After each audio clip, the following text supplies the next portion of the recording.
Saudações, irmãos, bem-vindos à Escola de Profecia. Este é mais um momento especial que o Senhor nos concedeu para juntos acompanharmos a profecia bíblica. Veja um pequeno vídeo e a gente avança. A igreja perde a sua própria essência se ela perder o domingo. Nós estamos aqui diante de algo muito grave, né? Nós estamos aqui diante não de um detalhezinho, né? Me desculpem o palavreado popular, né? Mas não é uma frescura, né? Não é uma bobagem. Nós estamos aqui diante do centro. Se existe algo que faz a igreja, que faz o cristão, é o domingo. Por isso não tem cabimento essa história dos nossos irmãozinhos adventistas do sétimo dia, que de alguma forma vivem ainda muito fixados no Antigo Testamento. Eles guardam o sábado, né? Eles guardam o sábado. Bem, o argumento deste querido padre é, na verdade, um grande desafio. Ele diz que não há razões ou não faz sentido que estes nossos irmãozinhos adventistas do sétimo dia fazem guardar o sábado. Bem, vejam aqui, irmãos, vejam aqui. Da Catholic Answers, eles dizem: cristãos livres das leis cerimoniais. Algumas coisas realmente interessantes. O catolicismo pegou pesado com os adventistas do sétimo dia desta vez. Eu estou aqui como um adventista para falar sobre esta questão. É realmente isto que o catolicismo diz em relação aos adventistas? Bem, a Catholic Answers, que é um ministério de mídia dedicado à defesa dos ensinamentos católicos, na sua edição de julho de 2024, afirma que a doutrina adventista do sábado é falsa e antibíblica. Não existe apoio bíblico para isto. Interessante.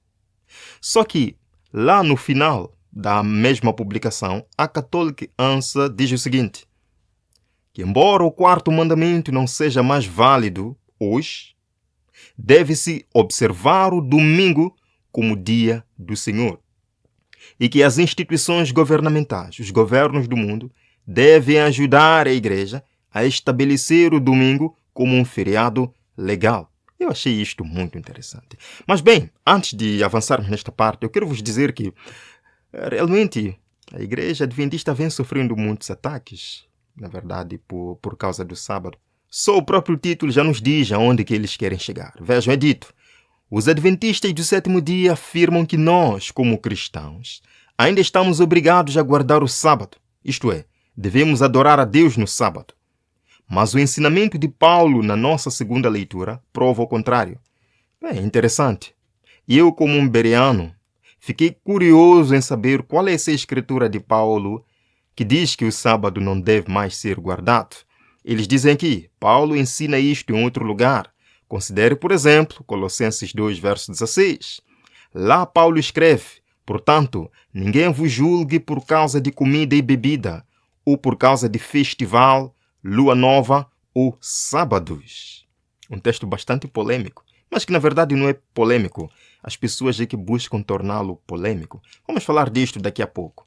Eles dizem que isto significa que os cristãos já não estão obrigados a guardar a lei do sábado, tal como não estão obrigados a guardar os preceitos da lei mosaica que regem estas outras coisas. Interessante. O catolicismo está a dizer que os cristãos não são hoje mais, de acordo com Paulo em Colossenses 2,16, não são mais obrigados a guardar o sábado, assim como não são mais obrigados a guardar outros preceitos da lei mosaica que o verso trata, certo? Vamos continuar. Eles dizem: então, a reivindicação adventista do sétimo dia é falsificada pelos ensinamentos de Paulo. Interessante esta abordagem. E eu fico me perguntando, como é que a Igreja Católica, com tantos catedráticos em teologia, são capazes de dizer uma coisa destas? Ora, qual é o contexto de Colossenses capítulo 2, verso 16? Eu vou ler para vocês. Portanto, não permitam que ninguém os julgue pelo que vocês comem ou bebem, ou em relação a alguma festividade religiosa, vejam bem, festividade religiosa, ou a celebração das luas novas ou dias de sábado. Celebração de luas novas e dias de sábado. Irmãos, o verso 17 nos mostra, Paulo nos diz algo muito importante que talvez evangélicos e católicos não querem entender. O verso 17 diz: essas coisas são sombras do que haveria de vir. A realidade, porém, encontra-se em Cristo. Paulo está dizendo que estas festividades, o comer e o beber no contexto de festividades, luas novas e sábados, eram sombra de algo que viria.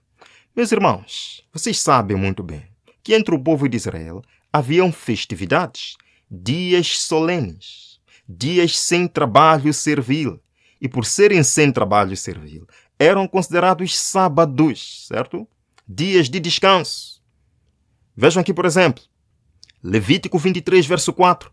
Estas são as solenidades do Senhor, as santas convocações que convocareis ao seu tempo determinado.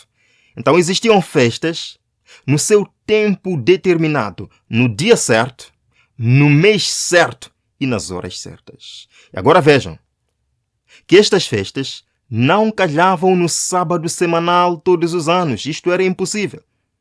Podia calhar em uma segunda-feira, no outro ano podia calhar em um domingo, no outro ano podia calhar em uma sexta-feira. Mas mesmo assim era chamado de sábado. Por quê? Porque eram santas convocações. Vamos lá ver. A primeira festividade, a Páscoa e os pães asmos. Na verdade, são duas festividades que eram celebradas ao mesmo tempo. Primeiro a Páscoa, depois 7 dias de pães sem fermento. De acordo com a palavra de Deus, a Páscoa era um sábado, um dia sem trabalho servil. E o 7º dia dos 7 dos pães asmos também era um sábado, sem trabalho servil. Vejam aqui, Levítico 23. No mês primeiro, aos 14 do mês, pela tarde, é a Páscoa do Senhor. E aos 15 dias deste mês é a festa dos pães asmos do Senhor. 7 dias comereis pães asmos. Agora vejam, no primeiro dia tereis santa convocação. Nenhum trabalho servil fareis. Se eles não podiam fazer algum trabalho servil, era um sábado, meus irmãos. Mas não podia calhar sempre no sábado semanal. Podia ser em qualquer dia da semana. Mesmo assim, era chamado de sábado. Então vejamos, irmãos. Páscoa e pães asmos eram sábados. Portanto, já temos 2 sábados nas festividades de Israel. E a Páscoa apontava para uma realidade. Vejam aqui. Como Paulo diz em Colossenses 17, era sombra. Irmãos, sombra é porque existe uma realidade. Qual é a realidade? Vejam no Novo Testamento. A Páscoa representa a morte de Jesus. Os pães asmos representam os resultados da morte de Jesus Cristo. Paulo diz aqui, na sua primeira carta a Coríntios 5, verso 7, lançai fora o velho fermento, para que sejais nova massa, como sois de fato, sem fermento. Está falando de quê, Paulo, aqui? Está falando da festa dos pães sem fermento, dos pães asmos. Ele diz, pois também Cristo, nosso cordeiro pascal, foi imolado. Aquele cordeiro que era sacrificado na Páscoa entre Israel representava Cristo. Era uma sombra da morte de Jesus. Percebe então, quando Paulo diz no verso 7, que tudo isto era sombra das coisas que viriam? E volto a dizer que estas festas não calhavam sempre no sábado. Mas se calhassem ou se coincidissem com o sábado, era chamado Grande Sábado. Temos um exemplo aqui. No livro de João, capítulo 19, verso 31. Naquela sexta-feira que Cristo deu a vida, ele foi pendurado na cruz. E os sacerdotes fariseus não queriam que o corpo de Jesus ficasse na cruz durante o sábado, porque aquele era um grande sábado. Porque além de ser o sábado semanal, era também o primeiro dia dos pães asmos. Porque aquela sexta-feira era o começo do dia da Páscoa. Vejam, irmãos, ora, os judeus, como era a preparação, e para que no sábado não ficassem os corpos na cruz, pois era grande aquele dia de sábado. Rogaram a Pilatos que tirasse o corpo. Irmãos, aquele era um grande dia do sábado, porque era 2 vezes sábado. Era sábado semanal instituído por Deus na criação, que não tem nada a ver com festividade, que não tem nada a ver com tradição mosaica, foi instituído por Deus na criação. Segundo, porque era um sábado cerimonial, certo? Existiam mais festas entre Israel. Só estou mostrando isto para que os irmãos entendam que esta publicação católica não passa de um engano, de uma farsa para torcer a verdade, certo? Vejam, irmãos, além da Páscoa e dos Pães Asmos, o Pentecostes era um dia sem trabalho servil. E porque era uma sombra, representava a descida do Espírito Santo. Lembram quando os discípulos de Jesus receberam o Espírito Santo no dia de Pentecostes, certo? Temos a festa das trombetas. Também era um sábado sem trabalho servil. Apontava para o clamor e pregação, sinais da volta de Cristo, que alertaria o mundo para a chegada do grande juízo celestial. A festa da expiação também era um dia sem trabalho servil, era um sábado. Representava o juízo celestial, Cristo no céu, como juiz de toda a terra. A festa dos tabernáculos, que na verdade durava 7 dias. O primeiro dia dos 7 era um sábado sem trabalho servil. E o 7º dia também era um sábado sem trabalho servil. Mas isto podia calhar qualquer dia da semana, meus irmãos. Qualquer dia da semana. Aponta novo céu e nova terra, pois os israelitas saíam de suas terras para as cabanas, mostrando que eram peregrinos na terra. Realmente não existe razão para continuar a celebrar estas festividades. E notem, este é para os católicos também. Não existe, então, razão para continuar a celebrar a Páscoa. Mas a Igreja Católica celebra a Páscoa. Os evangélicos celebram a Páscoa. Ou seja, eles pegam este texto, que diz que ninguém vos julgue pelas festas, pelos sábados, e aplicam ao sábado semanal para anular o 4º mandamento da lei de Deus. Mas continuam celebrando as mesmas festas que eles dizem que não se celebram mais. A Páscoa não pode mais ser celebrada, porque apontava para Jesus Cristo, certo? Vamos continuar.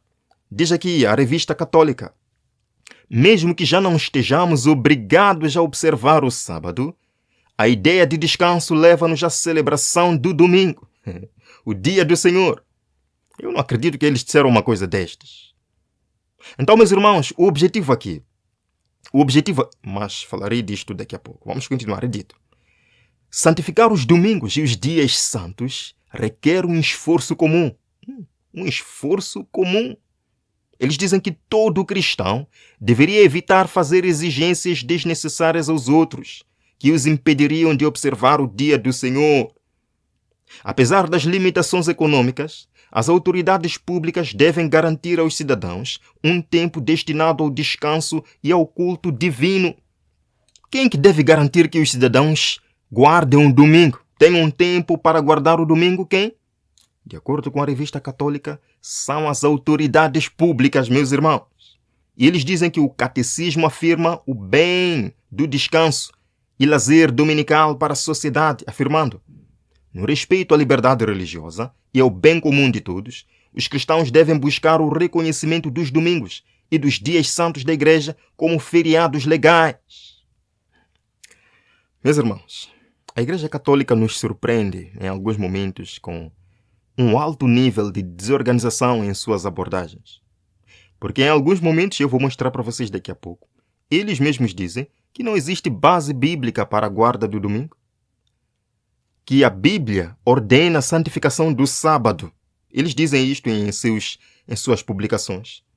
Mas agora, para satisfazer ou para conquistar a amizade de um público evangélico protestante que abandonou os preceitos do Senhor, está seguindo de perto assim os mandamentos romanos, eles têm que torcer um pouquinho as escrituras para parecer que a Bíblia diz o que na verdade não diz. Vejam aqui, irmãos, o que a própria Igreja Católica oficialmente diz sobre o sábado. O que a Igreja Católica oficialmente diz sobre os adventistas do 7º dia. Vejam, o cardeal Gibbons, no livro A Fé dos Nossos Pais, 34ª edição, página 111. Procure este livro, amigo, e leia, seja um bereano, vai lá. Ele diz: você pode ler a Bíblia do Gênesis ao Apocalipse e não encontrará uma única linha autorizando a santificação do domingo. Falou o grande cardeal católico: não existe nenhuma única linha autorizando a guarda do domingo. Ele diz que as Escrituras defendem a observância religiosa do sábado. Mas parece que agora a Igreja Católica encontrou uma prova para anular o sábado, torcendo Colossenses capítulo 2, versos 16. Vejam, mais uma passagem. Talvez a decisão mais ousada e mais revolucionária tomada pela Igreja tenha acontecido durante o primeiro século. O dia santo, que é o sábado, foi transferido do sétimo dia para o domingo. E eles dizem, não por qualquer direcionamento encontrado nas Escrituras. Então, a Igreja Católica está dizendo que não existe nas Escrituras um direcionamento para a guarda do domingo. Mais uma passagem. Fundamentalistas se reúnem para adorar no domingo. No entanto, não existe nenhuma evidência na Bíblia de que a adoração coletiva deveria ser feita nesse dia. Quem diz isto? A Igreja Católica. Não existe na Bíblia, em nenhum momento. Mas agora a Revista Católica parece que encontrou uma evidência em Colossenses 2, verso 16. Torceu a Escritura mesmo. Vamos continuar. A Igreja Católica diz: o sábado judaico, o dia de descanso, é obviamente o sétimo dia da semana. Foi a Igreja Católica que decidiu ser o domingo o dia de adoração para os cristãos, em honra à ressurreição. Então, nestas citações, a Igreja Católica oficialmente diz que guardar o domingo não é bíblico, que as Escrituras defendem a guarda do sábado. O que a Igreja Católica oficialmente fala sobre os adventistas do sétimo dia e a guarda do sábado? Vejam aqui. Procurem esta revista, de 21 de maio de 1995. Procurem aí. É dito que as pessoas que pensam que as Escrituras devem ser a única autoridade precisam, por questão de lógica, se tornar adventistas do sétimo dia e guardar o sábado. Em outras palavras, a Igreja Católica está dizendo que todos os que não guardam o sábado não estão seguindo as Escrituras, mas uma certa tradição da própria Igreja Católica.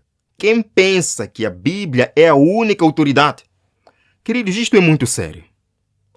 Você católico, evangélico, diz que segue realmente a palavra de Deus? A Igreja Católica está dizendo, se você realmente segue a palavra de Deus como única autoridade, guarde o sábado como dia santo. Última passagem, meus irmãos. Neste boletim católico de 14 de agosto de 1942, na página 4, a Igreja oficialmente diz: os protestantes, que afirmam ser a Bíblia o seu único guia de fé, não têm fundamento para a observância do domingo, certo? Certo?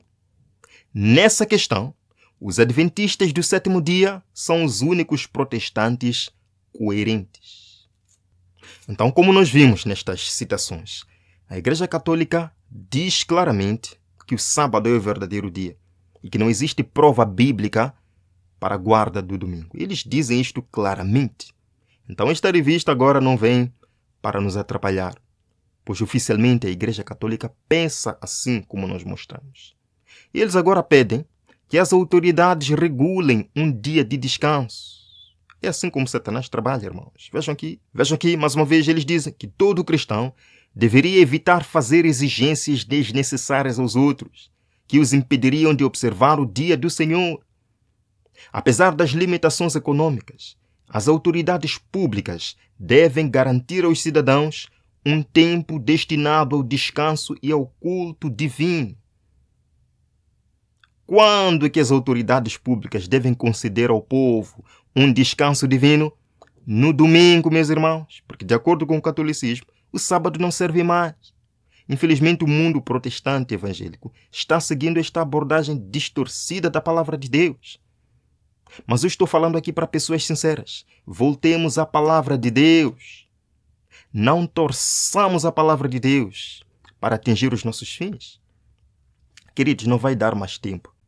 Eu espero que você tenha compreendido muito bem sobre este assunto. Eu espero que você tome uma decisão firme em sua vida. Eu espero que você compartilhe esta mensagem também com seu amigo. Bem, vamos orar para poder fechar. Obrigado, Senhor Deus, por esta pequena conversa, por termos aberto sua palavra e descoberto a verdade. Obrigado, Senhor, porque a verdade nos liberta. Ela nos mostra o caminho, porque a verdade é Jesus, o caminho e a vida. Santifique, Senhor, nossa vida. nossos propósitos e ações. Em nome de Jesus. Amém.